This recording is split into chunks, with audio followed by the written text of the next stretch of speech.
Good morning and hello. I'm Ace of the Floor, bringing you this week's edition of Canisius Chronicles. In this episode, we will take an in-depth look at the athletics department here at Canisius College.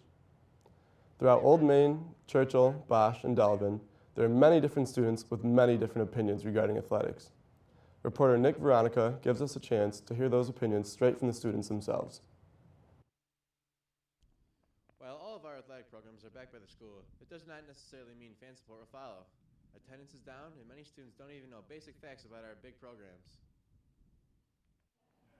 Sir, could you please tell me how our basketball team is doing this year? Our own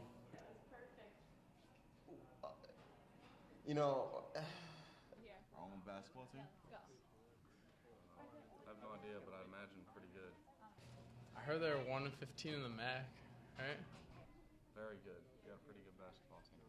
I don't really follow the basketball team, but from what I've heard around campus, not very well. Couldn't tell you. Not very well. I'm aware that they're losing kind of consecutively. Not well. Not very well, unfortunately. That's a tough question there. I got a lot of friends on the basketball team, and I really support them. I really do.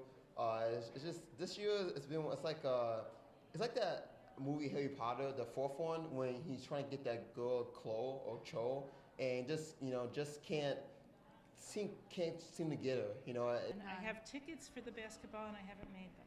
But I do own season tickets. I mean, the whole movie is set up to she has a chance and to go and seal the deal, but then at the very end, when the ball happens and Harry's going with another girl instead, and then Hermione's jealous with Harry, and then Harry jealous of Hermione, but they both don't talk about each other, and it's just, it's kind of how it is. Okay, that I don't know, but I know they're pretty good. I know a few people on the basketball team, so. How good is pretty good? Pretty good. I don't know. I could say they're okay. And how does that apply to basketball? Well, I feel that we relate this to the basketball team because they have good heart, they have good spirit, and good support by the fans. But it seems at the end of the day, it's just they always come up just like one short. Do you know who the leading scorer is? No. But I know it's like they're really tall, so that's pretty much it. They're all really tall? They're all really tall. Yeah? Like they stand next to me, I feel like a kid. Do you know any of their names?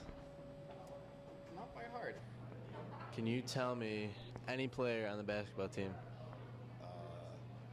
No. Do you know who the leading scorer is? I have no idea. No, this week. I don't know any of the players on the team. How much do you follow the hockey team? Not at all. I have no idea. You have a hockey team? I haven't really been following them too much, but I know they're doing pretty well. They're one of our better teams on campuses. I haven't a clue. I don't know. If I had to guess, though, I'd say they're doing great. How well is pretty well? Above 500, around 500. What if I told you their record was 10, 20, and 4? I'm wrong then. Do you have any idea how our basketball team is doing this year? No. How about our hockey team? Not really. Can you tell me any players on the basketball team? No. Hockey team? No. Any team at all? No, I don't know anyone on the sports teams. Do you think more people would come to games if we won? Yeah, definitely. I would. How many games would you guess of any sport you've been to this year? One. Which game was that? Club hockey. Club hockey. How about NCAA teams? 0. Do you think more people would go if we won more? Absolutely. Yes, people would go more. Is there anything that would make you go to a game? I don't know if they wear like the Final Four, the Frozen Four, or something like that, maybe. But I don't know. I'm not really excited by Canisius sports. I just don't notice them. I'm sorry. I think I've said everything I have to say. Yeah. Thank you. For Canisius Chronicles, I'm Nick Veronica. Thanks for watching. Some very interesting viewpoints there. Now for our first in-studio guest for today's show, we have Dr. Melissa Wanzer, Faculty Athletics Representative. Good morning, Dr. Wanzer. Good morning. Hi, how are you? I'm good. Can you tell us about your duties as a Faculty Athletics Representative? Yes, some of my responsibilities as the Faculty Athletics Representative include attending the IAB meetings, the Institutional Academic Board meetings, attending hearings where a student has perhaps been kicked off a team or has committed some transgression, assisting in hiring of coaches, and just communicating regularly with athletics about the student athletes and the faculty and how that relationship is going. Very interesting. A lot more there than you would think at first glance. How well do you think the administration here and the athletics get along? How well have they bonded?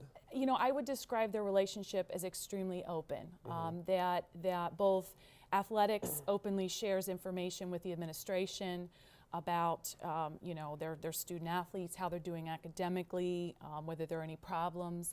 And I think the administration also is very open about how they feel about the student teams. You know, are they performing well? Again, are they winning? Are they doing well in the classroom? I mean, first and foremost, are they doing well in the classroom? And then second, how are they performing? So I would describe their communication as open, ongoing, and really very positive, very positive. No secrets or scandals like the big colleges. No, we don't have any secrets or scandals going on here at Canisius College. It's a small school, we're in the MAC, and first and foremost, my perception is that the student athletes are expected to be very strong in the classroom. The men's, for example, the men and women's swimming team, I think just finished 9th in the nation academic. The women's basketball team 10th in the nation academically. Those are impressive. Those are impressive statistics when you consider that these students are playing a sport full time and going to class, and as well trying to maintain their relationships with their roommates and things like that. So you also have a role with our role here at Canisius and the MAC and the NCAA. You're our link to those organizations, correct? Right. I get a lot of emails. I get a lot of emails. I get a lot of emails from the NCAA about what's going on, bylaws, infractions, things that they want us to do, surveys to distribute to the student athletes, lots and lots of ongoing communication. I think that clearly there's a lot going on in NCAA in terms of decision making and managing this large organization and might I add, monitoring schools closely in terms of what they're doing with their student athletes. But I think we're a small school. Athletics are important, but again, I think academics are at the forefront. We have a good relationship, same thing with the MAC. I think that, again, ongoing open communication, they monitor everything very closely. There's constantly emails about, you know, what our student statistics are, what are our graduation rates, what are their GPAs, you know, how much aid students are getting. So there's, again, ongoing open communication. The process is very, very transparent. Everyone knows everything about everyone. So that's one thing I think that's been very clear to me in this role, that there are no, as you said, there are no secrets. It's a lot of work for one faculty member. Are there any other faculty members that are not as involved as you, but still involved in this process?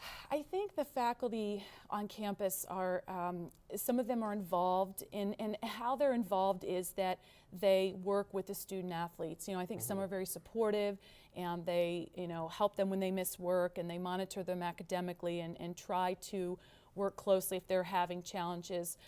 I think my experiences are a little different because I was a student athlete in college, and I remember, you know, being torn between going to class and missing class for meets and things like that. And so I have a little different perspective. I think faculty that have direct experience with athletics, maybe they did it themselves, or they have indirect experience that their kids are student athletes. I think maybe there's a stronger sense of empathy and understanding for what kinds of expectations student athletes have. You know, I enjoy it. I like it. I think it's an important role. And, you know, the one thing I think that I would just say across all situations, all the meetings I go to, all the memos, is transparency is really important. Is that everybody knows what everyone else is doing and why, how much money is being spent, how much time away from class.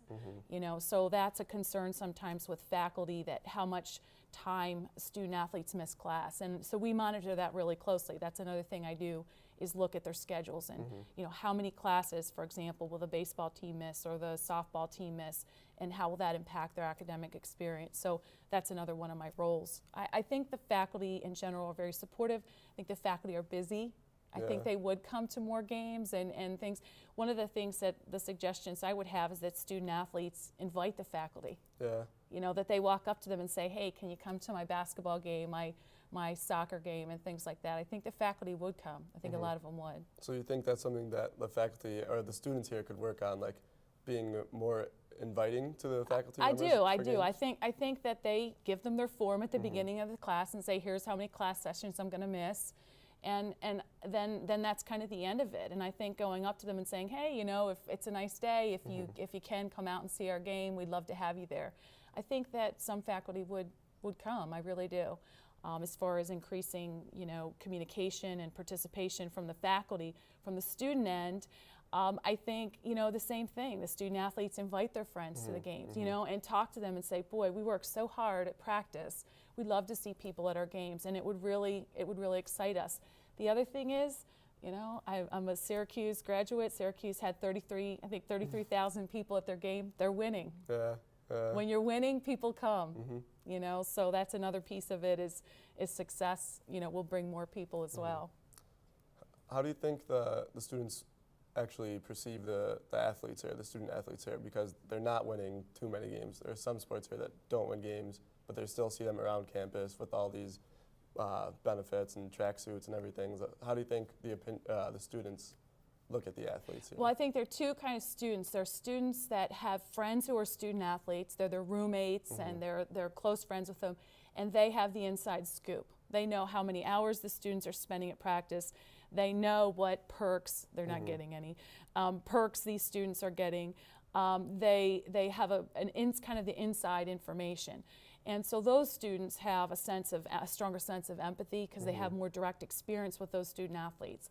I think there's another type of student, right, that maybe they don't have friends who are, you know, doing Division I athletics, or they don't have any more direct experience, so they look at them and say, wow, you know, all you have to do is hit a ball. Yeah. You know, all you have to do is go to practice and swing the bat a couple times, and, you know, look what you get. And I think there are misperceptions in terms of, you know, students getting cars and money and great tracksuits and things like that.